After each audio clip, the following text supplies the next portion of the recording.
상원이 되었으므로 회의 속개를 선포합니다.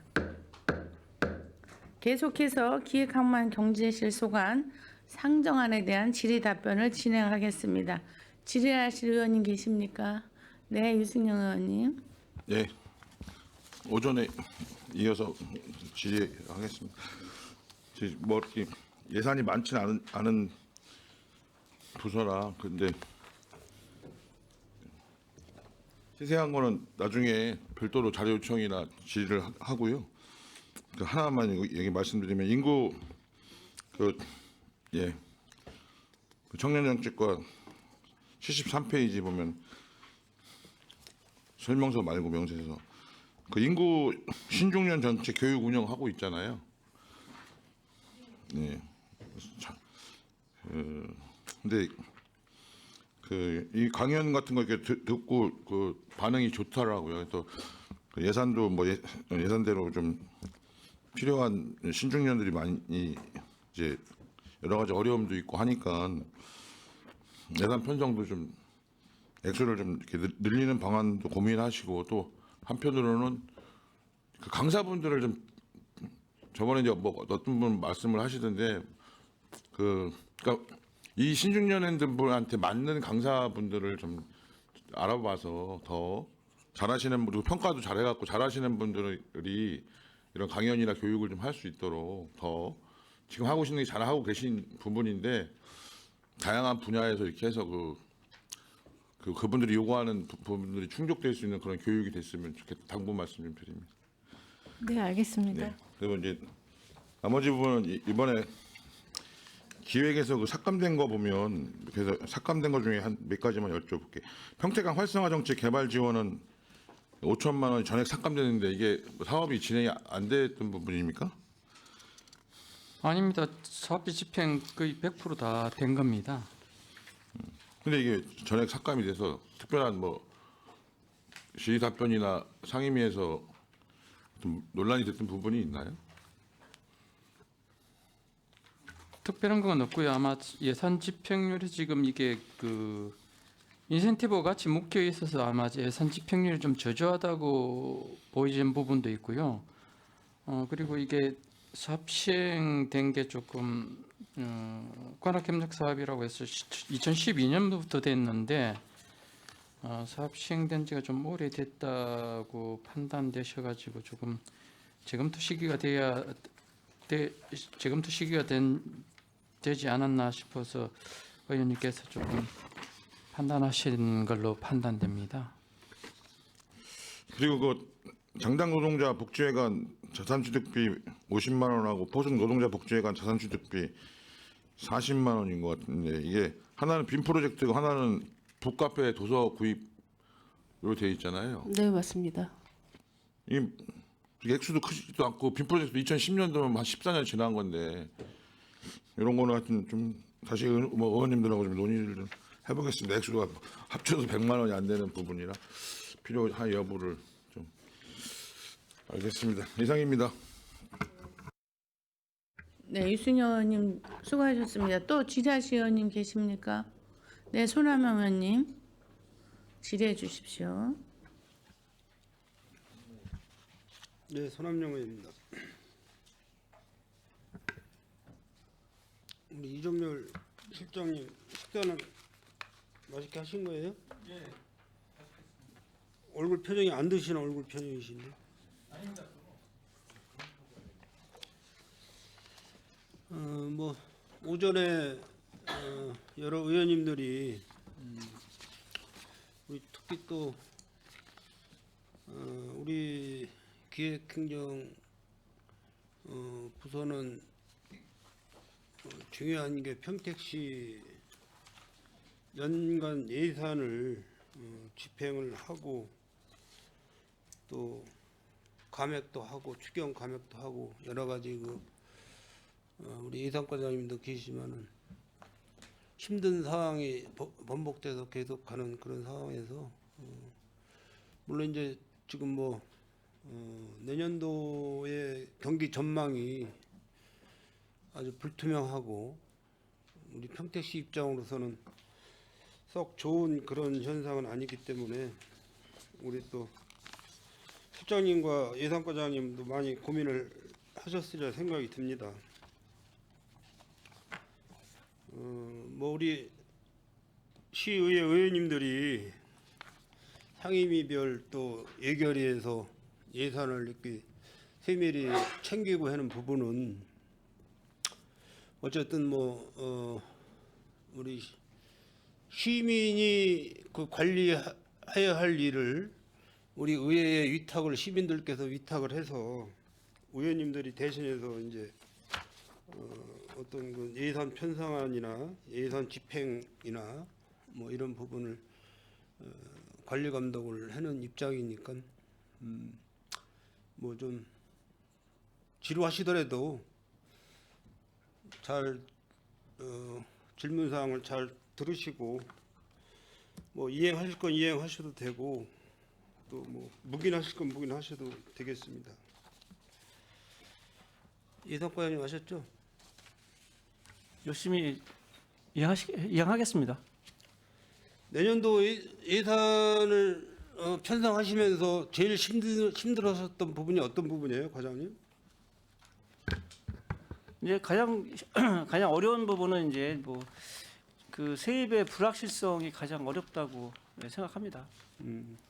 뭐 잘 아시겠지만 이제 뭐 세계 경제도 어렵고 국내 경제도 어렵고 특히 뭐 평택 같은 경우에는 이제 뭐 계속 같은 반복되는 말이지만 이제 삼성이 이제 저렇게 사업이 중단되다 보니까 좀 어려운 상황에 있습니다. 그래서 하여튼간 내년도 예산 편성할 때도 매우 어려워서 저희가 그 예내 없는 그 뭐 세일 수입 순생의 위험도 그 많이 좀 그 잡았고 또 이제 지방채라든지 이런 부분도 이제 많이 잡아서 이제 예산을 편성하게 됐습니다. 지난해 그 2023년도 재무제표 우리 평택시 재무제표를 보니까 지난해 우리 평택시 순자산이 13조 1,415억이었어요. 뭐 우리 자료는 없으셔도 기억을 하시는지 모르겠습니다. 2022년도 대비 약한 그 2023년도에는 3,229억 7,700만 원이 증가를 했습니다. 그러면 순자산이 이렇게 증감했다는 것은 굉장히 경기가 좋았다는 뜻이겠죠? 네, 물론 그런 뭐 부분은 도시개발 사업이라든지 네, 여러 가지 네. 등등 해가지고 네.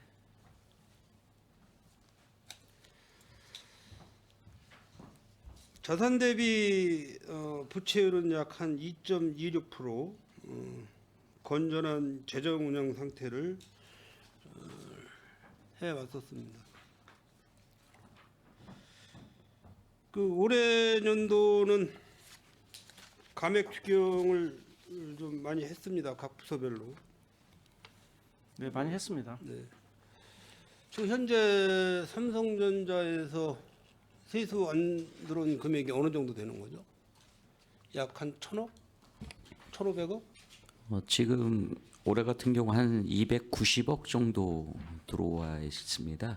아니 추가로 들어올 세수가요?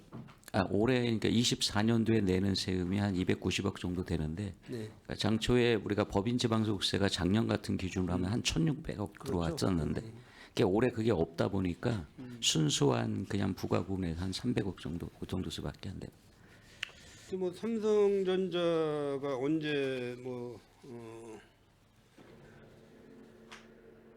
언제 정도 우리 평택시에 그렇게 예산에 도움을 줄지는 아직 불투명하잖아요.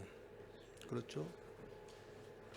그래서 아주 지금 뭐 시민들께서 많은 걱정을 하고 계십니다. 일자리도 많이 잃었고 또 소상공인분들, 자영업자분들 영업도 많이 안 되고 이런 상황에서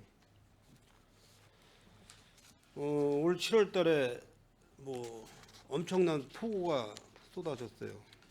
내가 그 자료를 오늘 그냥 다 보여드리려다가 시간이 너무 많이 걸릴 것 같아서 그 자료만 보더라도 1시간 이상 가야 되기 때문에 최근에 이제 폭설에 대한 위비 대책 이거에 대해서 우리 예산과 과장님이 계셔서 이제 보여드리는 거예요. 원래 이제 안전총괄과에서 안전총괄과하고 각 읍면동에다 내가 그 자료를 보여드리려고 하는 건데 일단 한번 잠깐 보시고 제가 계속 질문을 드리도록 하겠습니다. 준비되셨나요? 좀 걸려요?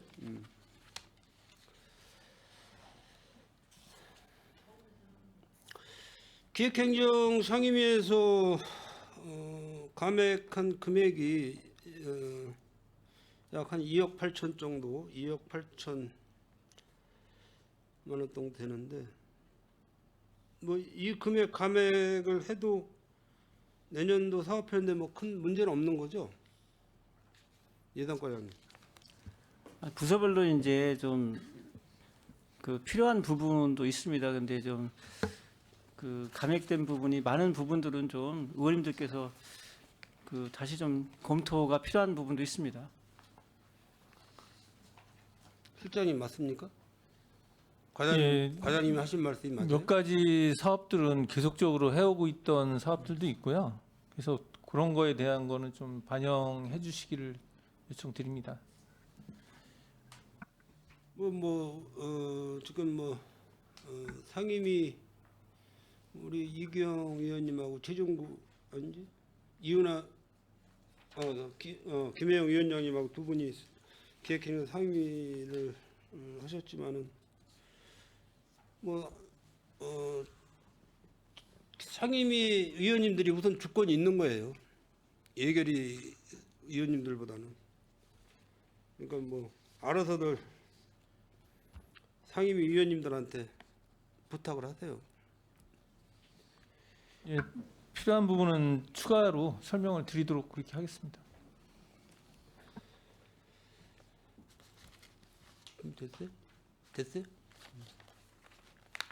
이거 잠깐 저기 동영상이 아니고 사진 보여드리겠습니다. 저기 잠깐만. 내가 넘기라고 그랬다. 저기 검게 보이는 게 사람이에요. 사람. 지금 인도에 제설 작업이 안 돼 있어서 도로로 저렇게 행보하고 있어요. 도로가 지금 제설 작업이 돼 있어가지고 새벽 한 5시 반 정도 됐을 거예요. 시간이 가로등에 불이 들어와 있는 시간이니까 저렇게 위험을 무릅쓰시고 새벽에 어디 교회를 가시는지 몰라도 저렇게 한 70대 정도 되신 분이 외투 아주 추우니까 외투도 입으시고 이렇게 저렇게 걸어가고 계십니다. 자, 전면에서 보면 마스크도 쓰셨더라고요. 그래서 저런 장면을 제가 사진을 찍을 때 굉장히 마음이 좀 아팠어요, 사실. 좀 다음 사진 좀 보여주세요. 이게 제설이 26, 27, 28일인가 아마 3일간 평택시에 눈이 왔는데 눈이 오고 나서 끝나고 나서 한 이틀인가 지나고 나서 제가 찍은 거거든요. 저렇게 이제 사람 한 분 개인신이 이제 걸어가게끔 어느 분이 봉사를 하신 거예요, 저렇게. 봉사를 하셨고. 저기 이제 보도입니다, 보도. 사람이 다니는 인도. 다음 사진. 이것도 마찬가지로 인도의 상황입니다. 인도. 또 다음 사진. 이거는 이제 그 약간 오르막길이에요. 그러니까 노약자분이나 장애인분들이 이충 분수대 공원 거기 올라가는 길 저렇게 사람들이 밟아서 눈이 다져지고 더 이상 뭐 노약자나 이런 분들은 다닐 수 없게끔 저렇게 만들어졌어요. 또 다음. 이거는 이제 버스 승강장인데요. 앞에 보면은 눈이 저렇게 많이 쌓여져 있습니다. 제설 차량이 눈을 밀고 다니니까 양 옆으로 눈이 이렇게 쌓여서 저런 상태가 한 일주일 정도 계속 갔다는 말씀을 드려요. 다음이고 같은 승강장인데 여기는 야간에 보안등이 안 돌아. 그러니까 승강장 안에 좀 불빛이 환해야 되는데 전구가 불량이라 어둡게 이렇게 되어 있습니다.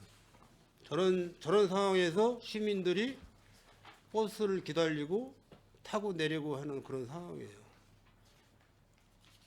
네, 또 다음. 그러니까 횡단보도인데 그 눈이 쌓인 데가 중앙 차선이에요. 중앙 차선. 사람이 건너다가 눈을 밟고 건너야 돼요. 한 1m 50 정도가 저렇게 중앙 차로에 이렇게 눈이 쌓여져 있습니다. 사람을 가라고 그러는 건지 가지 말라고 그러는지 이해가 안 가는 상황이죠. 다음. 여기도 이제 횡단보도 앞인데 이렇게 눈이 처지질 않고 있다. 다음. 여기도 이제 보도. 제가 재난안전상황실에 우리 의원님들이 방문을 했을 때 그 재난 상황을 보고를 받고 현재 몇 분의 제설 작업을 할 수 있는 인력을 배치를 했습니까 했더니 151명이 배치가 됐다 그러더라고요. 평택시 25개 읍면동에 64만이 살고 있는 평택시에 상상도 못하는 그런 숫자예요. 151명을 배치해가지고서는 인도나 저렇게 횡단보도 제설 작업을 할 수가 있습니까? 그래서 각 25개 읍면동에 한 50명씩은 배치를 해서 빠른 시간 내에 조치를 좀 해 주십시오. 제가 부탁을 했는데 이행이 안 됐어요. 그 예산 문제입니까? 직무 태만이에요. 예산 문제.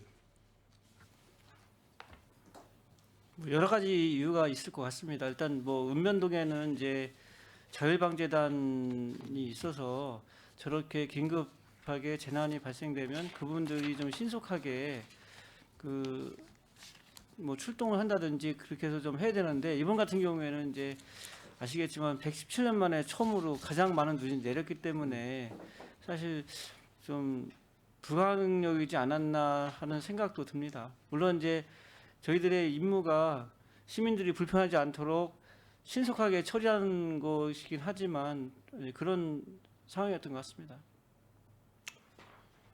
공직자의 의무가 시민의 생명과 자산을 보호할 수도 있지만 안전사고 예방의 의무도 있어요. 맞습니다. 네? 우리 그 평택시 조례에 보면은 평택시 보행권 확보 및 보행 환경 개선에 관한 조례가 있어요. 2008년도에 제정을 했고 2008년 10월 31일 날 2009년도에 일부 또 개정한 조례인데요. 여기에 대한 목적이 이 조례의 목적은 평택 시민이 안전하고 편리하게 이동할 수 있는 보행권의 확보와 교통약자의 교통 안전을 도모하는 보행 환경 개선에 관한 기본 사항을 규정하고 평택시는 차량 중심의 교통 환경에서 사람 중심의 보행 환경 개선 시책을 종합적이고 계획적으로 추진함으로써 보다 안전하고 쾌적한 보행 환경을 조성하고 시민의 보행권을 확보할 수 있는 녹색 교통 도시로 만들어 가는 것을 목적으로 한다. 이 조례 왜 만들어 놨습니까? 예?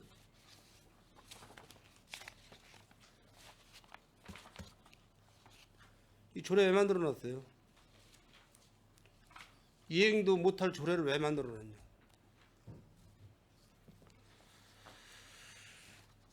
답답합니다. 답답해요.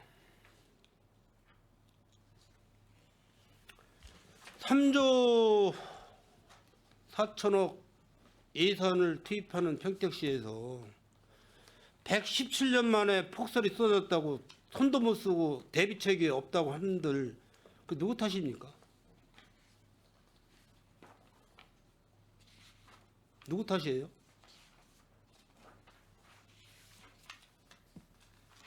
우리 의회 의원님들 18분도 각성을 해야 되겠지만은 우리 공직자 한 3천 몇 분 되시죠?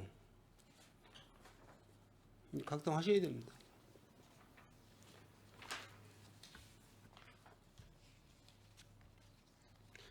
제가 지난해까지만 해도 제초 작업,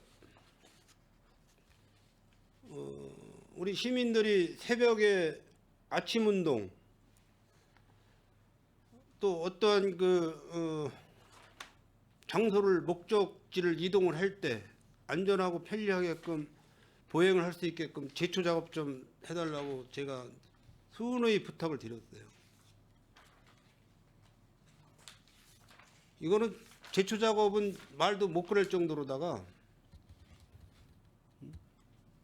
지금 기후변화의 시대가 와서 느닷없이 예상치 못하는 그런 상황 속에서 물난리가 나고 눈 피해를 보고 있는 그런 평택시가 됐어요. 물론 이거 올 추경 예산, 내년 본 예산 진짜 중요한 예산입니다. 꼭 투입이 될 예산이고, 저는 사실 우리 집행부에서 세워주신 예산 10원짜리 하나 건들고 싶은 마음 없어요. 목표 달성 95%만 해주시면은 건들 이유가 없는 겁니다. 그 예산을 다 어디다 집행합니까? 다 시민을 위해서 집행하는 거예요. 우리 공직자분들 호주머니에다가 넣는 예산이 아니지 않습니까?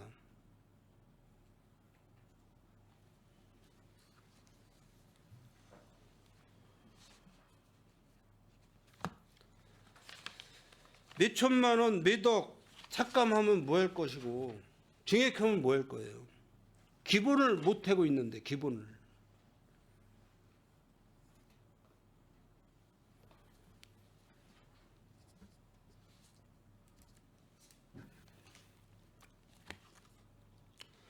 우리 시장님이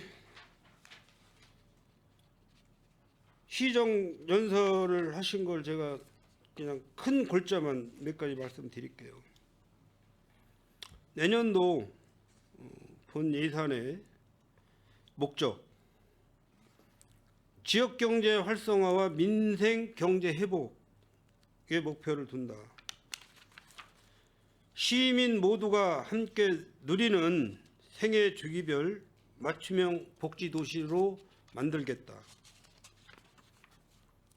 시민과 함께 균형 발전을 통한 지속 가능한 미래 첨단 도시로 구현하겠다. 시민과 함께 기후 위기 대응을 선도하는 스마트 그린 도시로 전환하겠다. 하천 생태계를 복원하고 안정적인 생활 폐기물 처리 체계 구축을 만들겠다. 시민 모두가 행복을 누리는 문화예술의 국제 도시로 만들어 가겠다. 등 또 AI 시대를 준비하겠다. 이 시민이 빠진 데가 없어요. 다 시민을 위한 사업이란 얘기죠. 이런 훌륭한 시장님이 어디 계십니까? 3조 4천억에 대한 예산을 시민을 위해서 쓰시겠다는 이런 훌륭한 시장님이 어디 계시냐고요. 근데 현장에서 안 따라주는 거는 뭐가 문제라고 생각을 할까요? 돈이 없어서 못한다? 사람이 없어서 못한다? 장비가 없어서 못한다?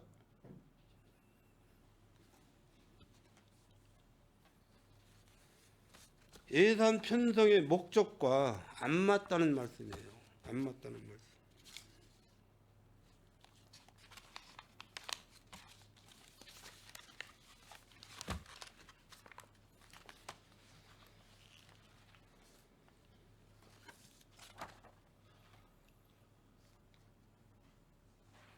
뭐 실장님 하실 말씀 있으면 한번 해보시죠.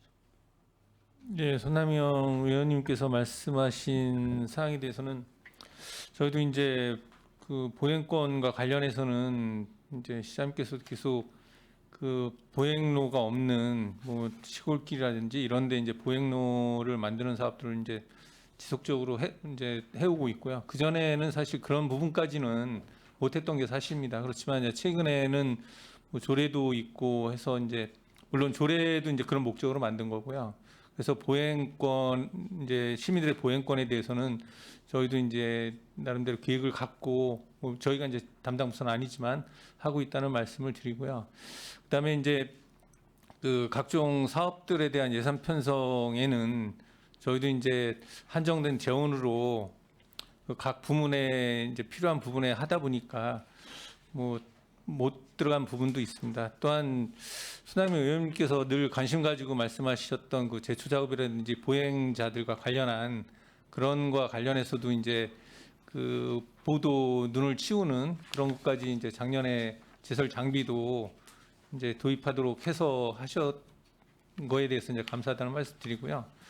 저도 사실 갑자기 이렇게 폭설이 많이 내려온 거에 대해서는 미처 뭐 사전에 충분한 준비가 못 됐던 건 사실인 것 같습니다. 그렇지만 그 제설 이제 폭설이 왔을 때 그 제설을 위해서 염화칼슘이나 이런 것도 다른 때보다는 2배 정도 해서 충분하진 않지만 그 노력을 했다는 말씀을 드리고요. 특히 이번 폭설과 관련해서는 물론 보도 부분도 있지만 많은 부분이 뭐 신호등이 이제 기울어지거나 떨어지거나 그런 부분 또 그 비닐하우스 농축산 분야의 비닐하우스를 하시는 분들에 대한 거 또 소나무 이렇게 각종 나무나 이런 가로수 등의 그 부러짐이나 이제 그 보행로 막고 교통 방해하고 이런 부분이 많았기 때문에 그런데 이제 여러 각 이제 많은 분야에 사람들이 배치되고 그다음에 또 복구하는데 하다 보니까 이제 보행로에 대해서는 좀 약간 소홀하지 않았나 그렇게 생각됩니다. 좀 더 촘촘히 그런 걸 준비해서 뭐 이와 같은 사례가 계속 반복되지 않도록 전 직원과 함께 노력하겠다는 말씀을 드립니다. 네, 우리 실장님 말씀 잘 들었고요. 불가항력적인 피치 못할 사정이 있다고 하면은 이해가 가요. 그건 어쨌든 뭐 전심한 비상 상태가 아니고 비상 사태가 아니고 평택시가 도농 복합 도시인데 물론 이제 지금 뭐 면 단위, 읍 단위, 뭐 동 단위도 되겠지만은 지금 이번 폭설로 인해서 그 비닐하우스, 하우스 재배, 특수 재배 시설 이런 게 굉장히 많이 망가졌어요. 지금 손도 못 쓰고 있습니다, 사실. 아시겠지만은 뭐 지금 뭐 우리나라의 대통령께서 지금 뭐 국정을 이제 손을 뗄 수 있는 그런 상황까지 온 상황이고 또 우리 국회의원님들이 많은 우려를 하면서도 그런 상황에서 좀 국민을 생각을 하고 잘 처리를 좀 해 주시겠지만은 이런 상황이에요. 이런 상황에서 우리 뭐 시의원님들도 다 답답한 상황을 맞고 있는 그런 상황인데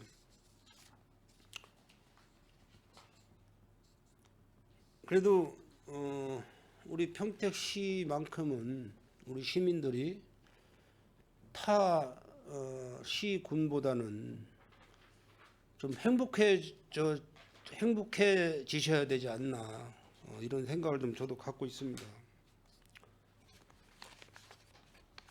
사람이 제일 행복한 시간이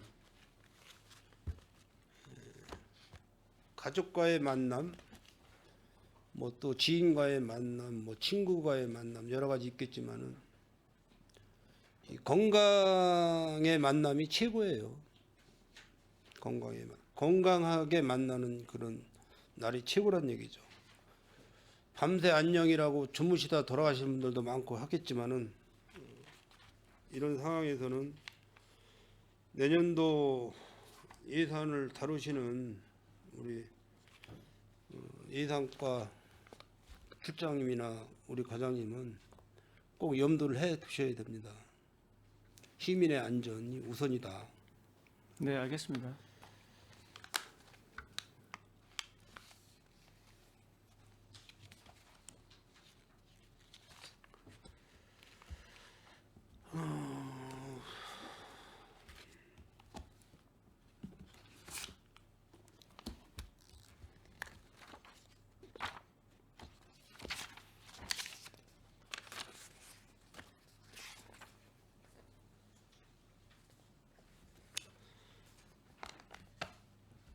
우리 그 평택시에 우리 예산과 업무 추진비가 있죠.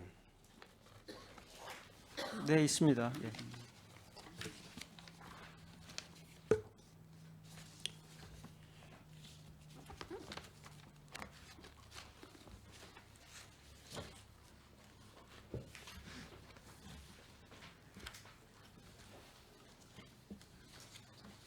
업무 추진비가 뭐 꼭 필요한 일로다가 그 활용을 하는 그런 예산인데 그 모 시에서는 한 2년 동안 그 어려운 상황을 예측을 해서 좀 그 반환을 좀 하셨더라고요.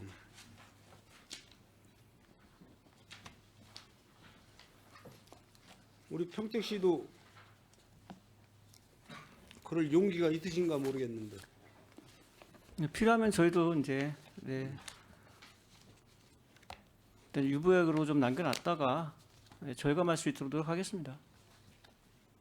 뭐 어느 부서라고는 제가 딱 찝지를 못하겠어요. 이거는 뭐 시민들께서 다 보고 듣고 하시는 상황이니까.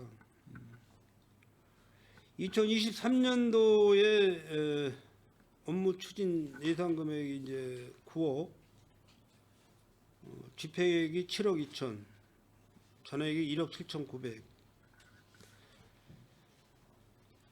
80만 원 정도 잔액을 남기셨고, 이거는 명시이월이 되나요? 금액이? 안 됩니다. 안 되는 거죠? 네, 다 불용됩니다. 불용되는 거죠? 네. 2024년도에는 8억 8천 200, 집행이 6억 8,100만 원, 잔액이 2억. 내년도에는 한 9억 1천만 원 정도 예산을 세우셨더라고요. 그래서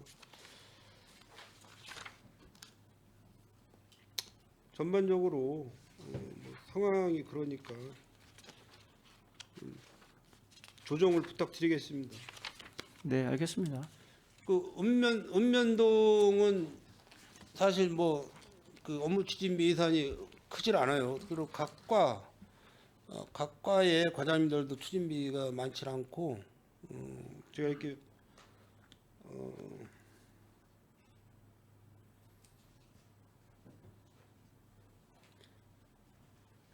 뭐 미래, 기획, 소통, 총무, 자치, 회계 1,000만 원 이상 되는 이런 부분에서 좀 한번 걸러 주시길 부탁드리겠습니다. 가능하시겠어요?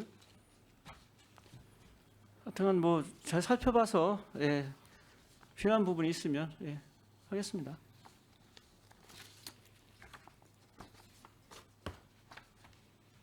우리가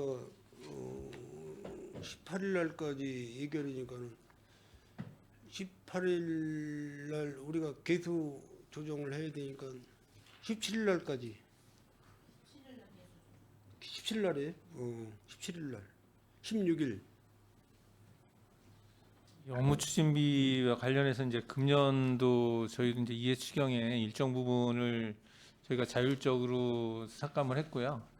그다음에 매년 그 업무 추진비 아까 이제 보셨듯이 집행 잔액이 남는 게 그 전액을 다 집행하지는 않고요. 자율적으로 저희도 일정 부분을 정해서 그걸 유보해서 집행하지 않도록 그렇게 관리하고 있기 때문에 그 또 이제 집행하다 보면 좀 이제 그 물론 유보액만큼보다 더 이제 쓸 경우도 있고 그러는데 그런 거는 이제 상황에 따라 쓸 수 있게 그 이대로 좀 반영해 주시면 저희가 유보액 일정 부분 잡고 그리고 최대한 절감하도록 그렇게 노력하겠다는 그런 말씀 좀 드립니다.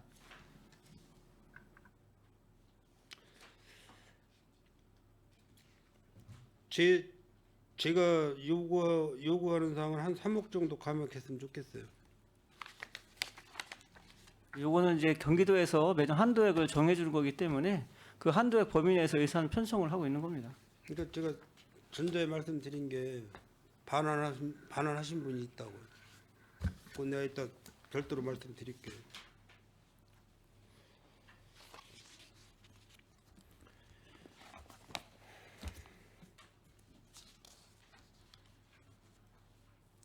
예산과는 내가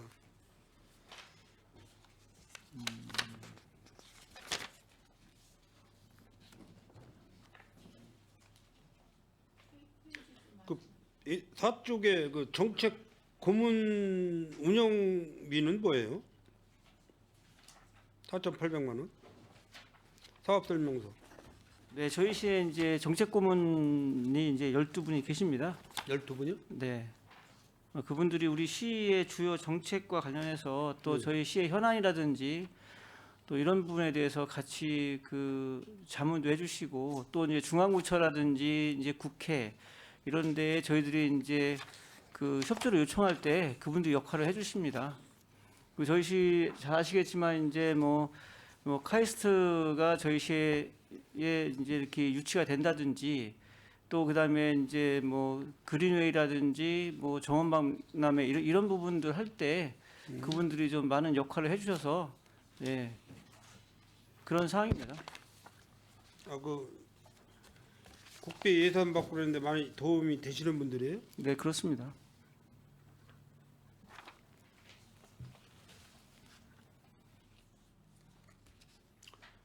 그 11쪽에 보시면은 소송 수행 평택시에 소송건이 이렇게 많아요? 네 소송이 많습니다. 뭐 어떤 사유 때문에 소송건이 이렇게 많습니까? 저희 소송이 현재 이제 그 10월 말 기준 했을 때 그 뭐 신규로 발생된 것이 한 160건이 발생이 되고 뭐 2월 되고 해서 한 326건이 진행이 됐었고요. 그러니까 대부분 어떤 건수냐고. 뭐 여러 가지가 있습니다. 그 뭐 이제 개발이 많다 보니까 이제 뭐 강제 집행. 아니 그런 부분도 있겠지만 이제 뭐 이제 부당이득금 반환 뭐 그다음에 구상권 관련되는 거 뭐 너무 많아가지고 예 상당히 많습니다. 뭐 행정소송도 있고요, 민사소송도 있고. 예. 고충처리위원회인가요? 평택시에 고충처리위원회. 네 있습니다. 있죠. 예. 그분들이 1년에 몇 건 정도나 해주시는 거죠? 그거는 한번 좀 파악해 보겠습니다.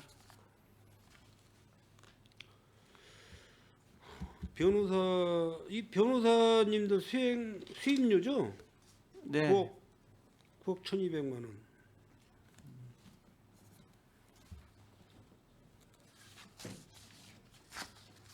소송 건수가 많은 게 좋은 건 아닌데, 그죠? 네, 그렇습니다. 소송이 많은 게 좋은 좋지 건 않습니다.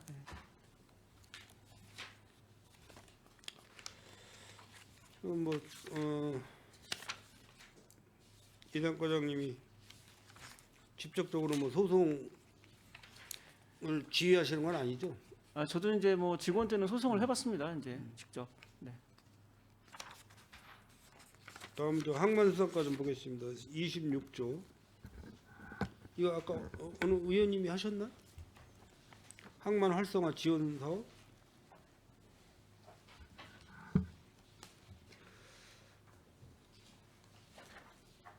이게 평택항 화물 유치를 위한 인센티브 지원이 11억 1천만 원인데요. 네. 간략하게 좀 말씀 좀 해주시겠어요? 화물 유치를 위한 인센티브를 어떤 식으로다가 지출을 하는 건지? 요거는 신규 항로 개설을 한 선사하고 그리고 LCL 화물 그리고 전자상거래 화물을 지급하는 특송 업체에 지원하는 사업인데요. 지원 대상 업체는 한 26개 업체가 되겠습니다. 그리고 작년 11월부터 금년 11월 말까지 실적을 기준으로 해서 12월 말에 지원을 하게 되겠습니다. 그래서 집행률이 12%고요. 집행 일자는 한 12월 20일 정도가 되겠습니다. 그래서 집행률이 저조한 걸로 나와 있습니다. 그럼 화물 유치를 하게 되면은 이게 이제 평택항으로다가 운송이 돼서 거기서 선착을 해서 이렇게 수출 물품인가요? 평택항으로 들어와서 평택항에 있는 창고를 이용하는 업체를 대상으로 지원한 화물이 되겠습니다. 평택항을 운영하는 창고, 물류창고. 예, 평택항을 입항해서 평택항에 있는 창고를 이용하는 화물에 대해서 지원하는 데 그러면 되겠습니다. 평택시에서 수입되는 그 원인이 어떤 게 있어요? 대부분 지금 여기 지원하는 업체들 보면은 LCL 화물이라고 해서 FCL 그러니까 한 컨테이너에 한 하주가 된 컨테이너는 들어오자마자 부두 직통관에서 바로 이제 그 외부로 빠져나가는데요. LCL 화물이라는 그 특송 화물 같은 경우는 평택항 부근에서 개장을 해서 다시 또 트럭으로 세분화돼서 또 전국으로 배송이 됩니다. 그러다 보니까 이제 그 평택시 화물 일거리 창출이나 또 트럭이나 또 상차 하차에 대한 예, 상하차 또 그런 평택시 일거리가 또 창출되기 때문에 부가가치가 조금 있다고 보여집니다. 지금 평택항 쪽에 근무하시는 분들이 평택 시민이 몇 프로나 됩니까? 거의 대부분이 평택 시민이라고 보시면 되겠습니다. 그 평택항 터미널인가 어디 인천인가 어디로다가 우리가 넘겨주지 않았어요? 그거는 용역 업체고요. 그죠? 그 평택지방해양수산청에서 신 평택 컨테이너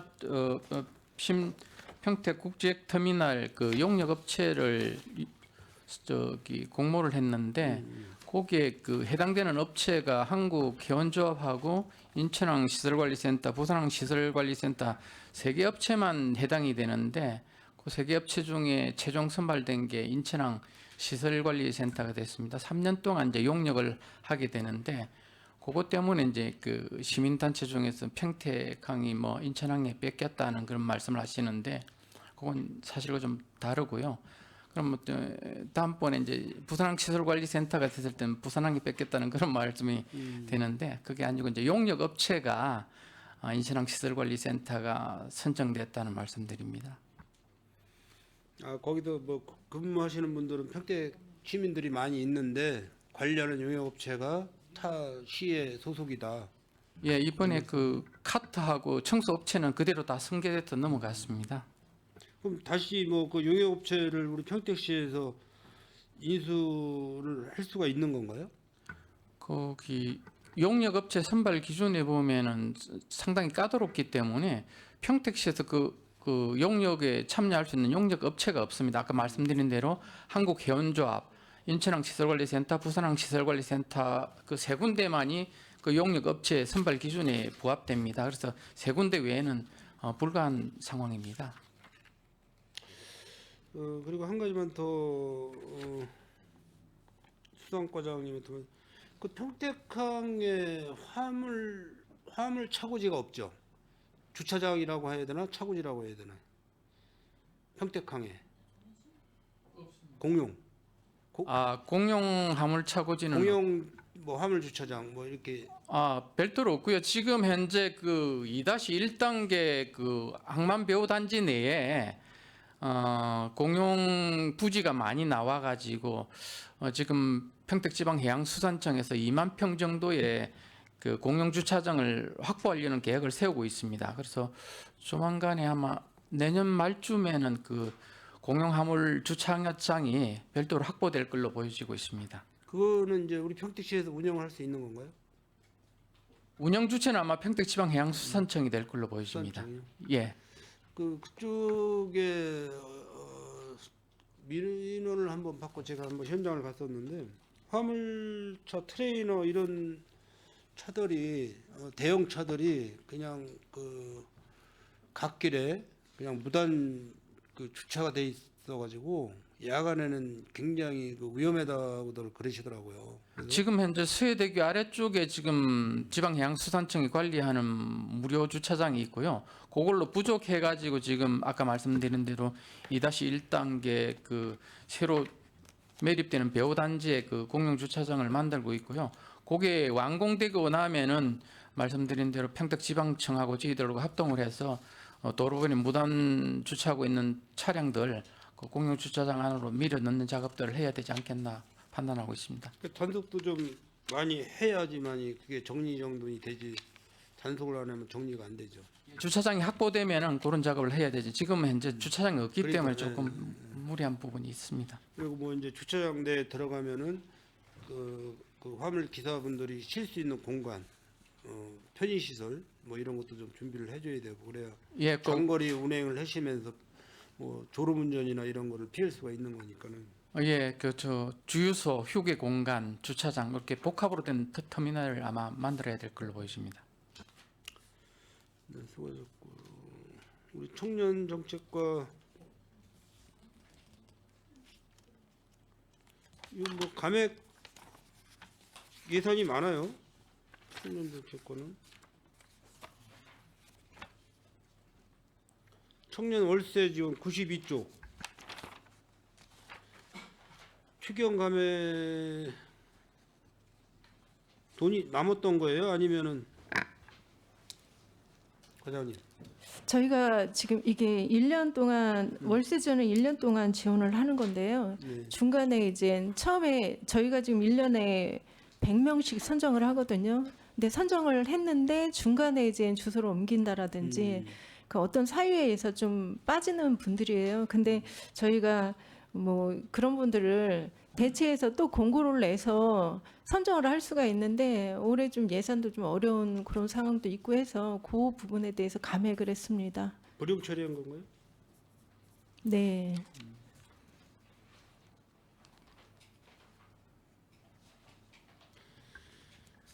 말씀드린 대로 좀 주어진 예산에서는 이 청년 일자리든지 뭐 청년을 도와주는 사업은 꾸준히 하셔야 됩니다. 청년에 관련해서는 네, 알겠습니다. 그 94쪽도 전월세 보증금 대출 이자 지원 이것도 7,100만 원을 감액 추경하셨고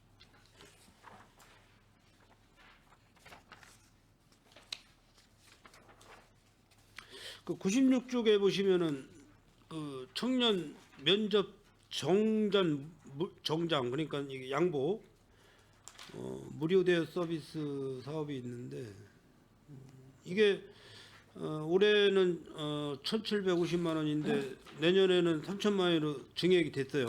예산이. 네. 이게 이게 호응이 좋은가 보죠? 이게 지금 관내에는 예전에는 그 업체가 없었습니다. 그래서 수원하고 서울에 있는 업체 협약을 했었는데 이게 지금 옷 정장이 아주 다양하게 많은 업체여야 되기 때문에 관내에는 좀 그런 업체가 없었습니다. 근데 이제 3월 달에 지금 평택에 청년이 하는 면접 정장 그 업체가 생겼습니다. 그래서 저희가 협약을 했는데 그 업체의 호응도가 상당히 높아요. 그리고 저희가 직업계고 실업계고 학교에서 그 주소가 딴 데로 돼 있는데 이쪽 학교를 다니는 학생들이 있습니다. 그래서 그 교장 선생님들께서 그 학생들까지 다 면접 정장을 저희 쪽에서 좀 받게 좀 해달라라고 요청이 있어서 그건 보건복지부 승인을 좀 받았습니다. 그래서 그것까지 다 상계 처리하였습니다. 아니, 좋은 사업이에요. 이거 잘하시는 사업이고 뭐 면접 한번 하기 위해서 비싼 그 옷을 사기는 돈이 좀 부족하고 망설일 때가 많이 있을 거예요. 청년들이. 좋은 사업입니다.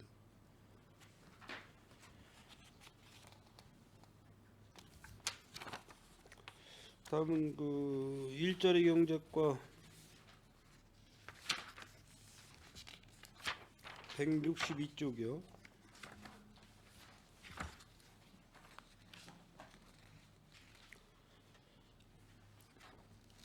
이게 외국인 근로자 지원센터 운영이 내년에 처음 시작하는 건가요? 네, 그렇습니다. 그럼 지금 어떤 식으로 운영을 하실 계획이시죠? 저희가 지금 전문 계약직 2명은 채용을 한 상태고요. 네. 지금 현재 이제 주 업무는 지금 농업정책과에서 하고 계신 이제 계절 근로자 네. 관련된 업무가 이제 주 업무가 되겠습니다. 그래서 이제 올 말까지 저희가 계절 근로자 업무 관련된 거를 농업정책과하고 좀 업무 인수인 기회를 좀 받고요. 이제 센터는 정식으로는 이제 내년도 이제 1월이나 이때 개소를 해서 그 업무를 이제 거기서 이제 전담해서 하는 걸로 그렇게 계획하고 있습니다. 일자리 경제과가 일과 몇 팀이에요? 지금 현재 6개 팀입니다. 6팀. 전체 직원 수가요? 23명, 4명 정도입니다. 네. 일자리 경제과에서 하시는 일이 되게 많아요. 굉장히 많아요. 뭐 재래시장 관리도 해야 되고 일자리 창출도 해야 되고 뭐 외국인 근로자도 챙겨야 되고 굉장히 많은데 우리 저기 실장님 그 조직 팀하고 좀 협의를 하셔서 한 팀을 좀 그 숫자는 우리가 못 늘리잖아요 함부로.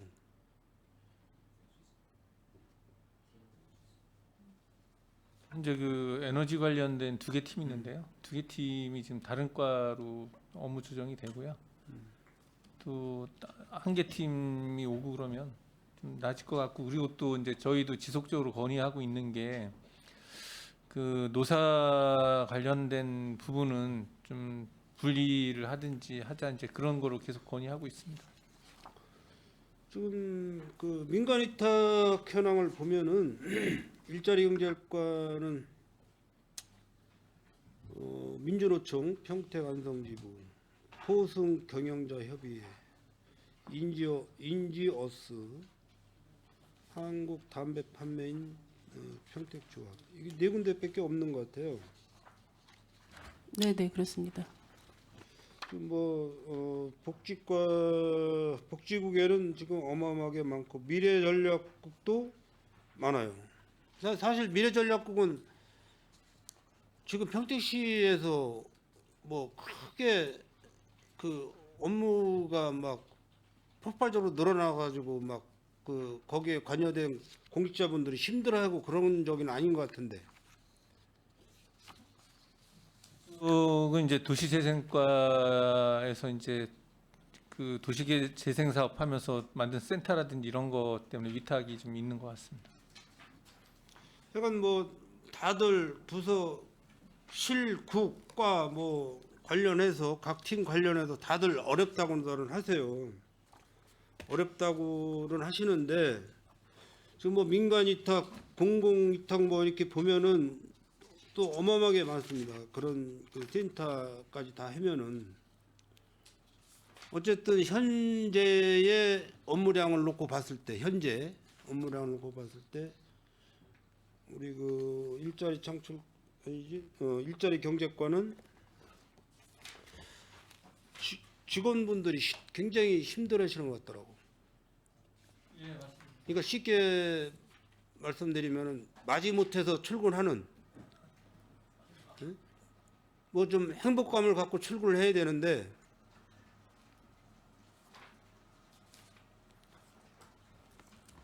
이런 부분은 실장님이 총대를 미셔야 되는 거예요. 총대를 미시고 인사 파트 뭐 부시장님이나 또 총무국장님이나 총무과장님이나 뭐 조직팀장이나 뭐 이런 분들하고 좀 협상을 하셔가지고 있는 인원에서 한 팀 늘려주고 한 팀 줄이고 이렇게 하면 되는 거예요. 의원님께서 말씀하신 사항은 뭐 적극적으로 인사부서나 그 조직부서하고 해서 건의하고 협의하도록 하겠습니다. 지금 뭐 전체적인 숫자는 제가 모르겠지만은 휴가 내시고 공무원분들이 휴가 내시고 뭐 병가 내시고 휴직계라고 굉장히 많더라고요.